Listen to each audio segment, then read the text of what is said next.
पहले कैबिनेट में फैसला करके बता दिया कि हमारी नीयत क्या है। तो अगर जो भ्रष्टाचार उनका उजागर होता है कि उनके द्वारा किया गया है सारा चीज है, तो बिल्कुल उसमें कार्रवाई होनी चाहिए। और जहाँ 4 वोट मिलता था वहाँ 250 वोट है। आपको पता होगा कोंडा गांव जहाँ हमारा सतनामी समाज 5000 है, और 2 बूथ ऐसे हैं जहाँ सतनामी समाज की बहुलता है। आज तक वहाँ खाता नहीं खुला था भारतीय जनता पार्टी का। नमस्कार, आप देख रहे हैं छत्तीसगढ़ तक। मैं हूं आपके साथ अजय सोनी। रायपुर का वो विधानसभा आरंग जहां से खुशवंत साहब जीत कर आए और उन्होंने जो कांग्रेस के पूर्व मंत्री अब कह सकते हैं शिव कुमार डहरिया को हराया था, और ऐसा माना जा रहा था कि वो सीट कांटे की टक्कर है और आरंग से जो विधायक थे डॉक्टर शिव कुमार डहरिया वो भारी पड़ेंगे।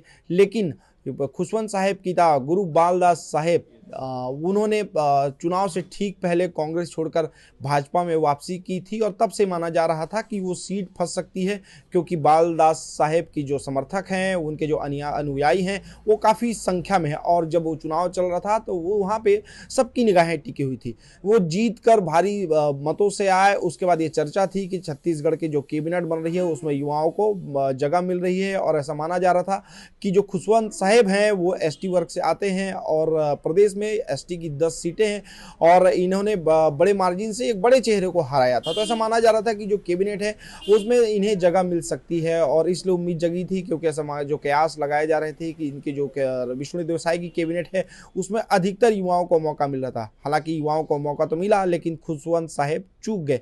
आइए उनसे जानते हैं अब क्या उम्मीदें हैं, अभी तक क्या उम्मीदें हैं। निश्चित रूप से जो वो विष्णु देसाई की कैबिनेट बनी उसमें युवाओं को अधिकतर मौका मिला, पर आप चूक गए।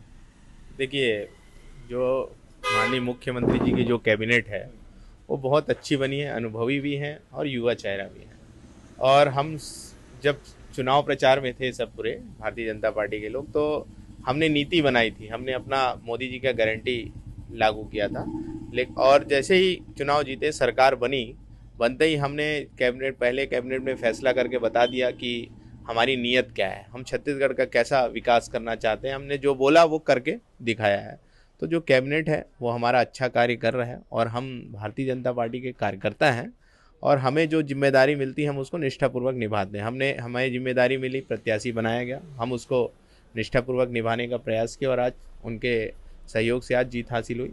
आगे भी हमारा यही उद्देश्य है कि जनता की जो मुद्दे हैं उसको उठाना, उनके सुख सुविधा के लिए काम करना, उनके दुख तकलीफ में शामिल होना, और उनके विकास के लिए हमें कार्य करना, यही हमारा उद्देश्य है। विधायक बने, आप कह सकते हैं समय बीत गया, किस तरह का अनुभव आ रहा है, वो फीलिंग कैसी लग रही है? एक जनप्रतिनिधि के रूप में निश्चित रूप से काम किए हैं आप, लेकिन विधायक की जिम्मेदारी पहले मिली, और कह सकते हैं बहुत कम उम्र में ही आपको जनप्रतिनिधि बनने का मौका मिला, तो वो फीलिंग कैसी आ रही है, अनुभव कैसा रहा?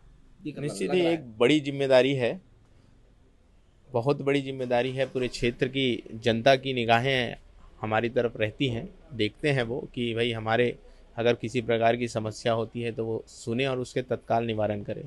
तो हमारा भी यही कोशिश और प्रयास रहता है कि हम उनकी समस्याओं को सुने, और जैसे ही हमें पता चले कि यहाँ पर किसी प्रकार की कोई दिक्कत आ रही है तो हम तत्काल उसमें अधिकारियों से चर्चा करके, वहाँ के लोगों से चर्चा करके उस समस्या को दूर कर सकें।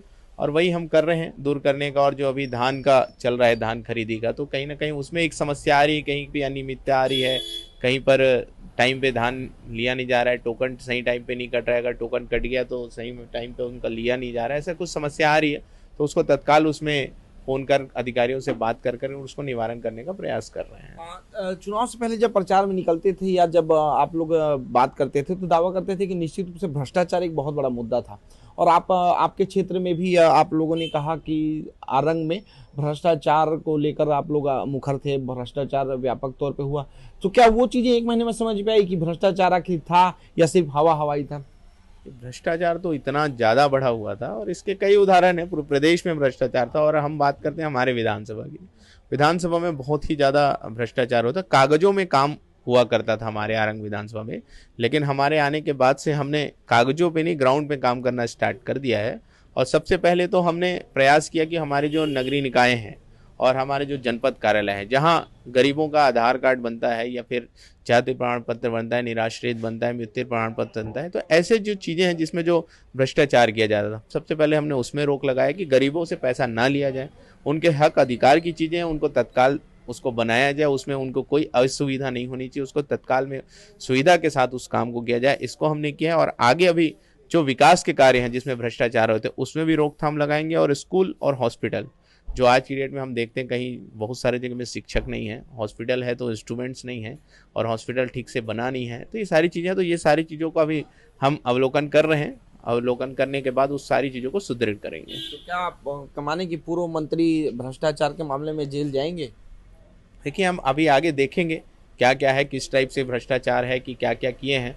तो अगर जो भ्रष्टाचार उनका उजागर होता है कि उनके द्वारा किया गया है सारा चीज़ है, तो बिल्कुल उसमें कार्रवाई होनी चाहिए। ऐसा तो नहीं लगे कि किसी भी चुनावी स्टंट था, भ्रष्टाचार हुए हैं, आंकड़ों में बताए जाते थे, हमले अक्सर किए जाते थे कि इतने करोड़ का गबन, तो क्या है कि कहीं चुनावी जुमला तो नहीं रह जाएगा? देखिए, चुनावी जुमला नहीं है, जो सच्चाई है उसी बात को बोला गया है। हमारे यहाँ आरंग शहर में गौरव पथ रोड बना है, बहुत अच्छा रोड बना था। इसीलिए पूछा कि अगर हाँ, भ्रष्टाचार है तो क्या जेल जाएंगे? बिल्कुल भ्रष्टाचार होगा तो जो उसमें अधिकारी संलिप्त हैं सारी चीज़ों के खिलाफ में कार्रवाई होगी, हम उसमें शिकायत करेंगे और उनके ऊपर कार्रवाई होगी, निश्चित होगी। क्योंकि भ्रष्टाचार किया, उन्होंने जनता का हक अधिकार को छीना है, उनकी हक को छीना है, तो बिल्कुल उसमें कार्रवाई होगी, होगा आगे। लेकिन निश्चित तौर पे ये बातें आ रही थी कि बालदास जी भाजपा में शामिल होंगे तो वो जो 10 सीटें हैं उनमें अधिकतर सीटों पे फायदा होगा। लेकिन आप ही के समाज से अगर कुछ अंदरूनी बातें निकल कर आ रही, वो उनका कहना है कि कहाँ चमत्कार हुआ, सिर्फ 4 सीट ही जीत पाए 10 पे। देखिए, 54 सीट ऐसी है जो सतनामी समाज की बहुल्य सीट है ना। हम कम समय में यहाँ पहुँचे, और कम समय में हमारा जो दौरा हुआ इधर मैदानी क्षेत्र में हुआ, उधर जो जांजगीर चांपा और इधर हमारा सरगुजा इधर उधर नहीं जाना हुआ। तो जो हम मैदानी क्षेत्र में जहाँ 15 जगह गए थे, जहाँ पे गुरु बालदास साहिब जी गए, जहाँ गए वहाँ सीटें जीती हैं। और मैदानी क्षेत्र में आप उठाकर देख सकते हैं कि जहाँ सतनामी समाज की बहुल्यता है, जहाँ भारतीय जनता पार्टी को वोट नहीं मिलता था, आज वहाँ आप जाकर देख सकते हैं, वहाँ काफ़ी ज़्यादा बढ़ाता है। मतलब जहाँ 200 वोट मिलता था तो वहाँ 500 है, और जहाँ 4 वोट मिलता था वहाँ 250 वोट है। आपको पता होगा कोंडा गांव जहाँ हमारा सतनामी समाज 5000 है, और 2 बूथ ऐसे हैं जहाँ सतनामी समाज की बहुल्यता है। आज तक वहाँ खाता नहीं खुला था भारतीय जनता पार्टी का, लेकिन जब राजा गुरु धर्मगुरु बालदास साहिब गए, दोनों थे वहाँ वो प्रचार करने, कोंडा गांव गए थे। लता उसेंडी जी हमारी दीदी हैं जो वहाँ से चुनाव जीती हैं। आज उनसे आप पता कर सकते हैं, उस बूथ में जाके पता कर सकते हैं, दोनों बूथ में आज लीड है। तो सतनामी समाज का वोट आज भारतीय जनता पार्टी में आया है, और आने वाले समय में, और जब भी लोकसभा में, तो लोकसभा में जो आपके और वो पिता जो बालदास जी हैं, तो क्या अन्य लोकसभा में भी निकलेंगे प्रचार के लिए? बिल्कुल बिल्कुल, हर जगह जहाँ भारतीय जनता पार्टी जहाँ जिम्मेदारी देगी कि इस क्षेत्र में आपको देखना है, इस क्षेत्र में जाना है, तो वहाँ हर जगह जाएंगे और हर जगह हम समर्थन दिलाने का प्रयास करेंगे। क्योंकि भारतीय जनता पार्टी हर एक वर्ग के लिए उन्नति और विकास के लिए कार्य कर रही है, और घोषणा पत्र में बहुत सारे वादे जो हमारे समाज के लिए भी है और पूरे छत्तीसगढ़ के उन्नति और विकास के लिए किए गए हैं। तो वो सारी चीज़ों से समाज भी उत्साहित है, समाज भी चाहता है इस बार भारतीय जनता पार्टी का साथ देना। इस बार अगर अंतिम सवाल है, रायपुर संभाग से बात करें तो 2 चेहरों को शामिल किया गया मंत्रिमंडल में। क्या लगता है कि कहीं पे उदासी है मन में कि कहीं उस कैबिनेट का हिस्सा नहीं बन पाए, या उम्मीद है आगे? देखिए, हम पहले ही बताए, भारतीय जनता पार्टी के छोटे से कार्यकर्ता हैं। हमारा उद्देश्य है छत्तीसगढ़ की उन्नति और विकास करना, प्रदेश में और अपने विधानसभा के क्षेत्र के मुद्दों को उठाना, वहाँ विकास करना। तो हमारा ये उद्देश्य है। और हमारे जो माननीय मुख्यमंत्री बहुत ही संवेदनशील हैं और बहुत अच्छे हैं, जो हर एक वर्ग को लेके चल रहे हैं, हर एक विधानसभा को लेके चल रहे हैं, काम कर रहे हैं। तो वो मंत्री बनना नहीं बनना वो अपनी जगह है।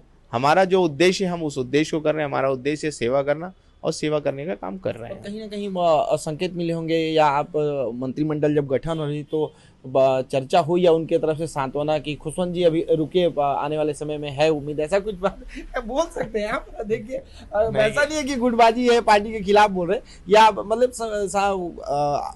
उम्मीद मिली होगी कि निश्चित रूप से आगे दी जाएगी जिम्मेदारी? देखिए, इसमें कोई गुटबाजी वाली या कोई बात नहीं है।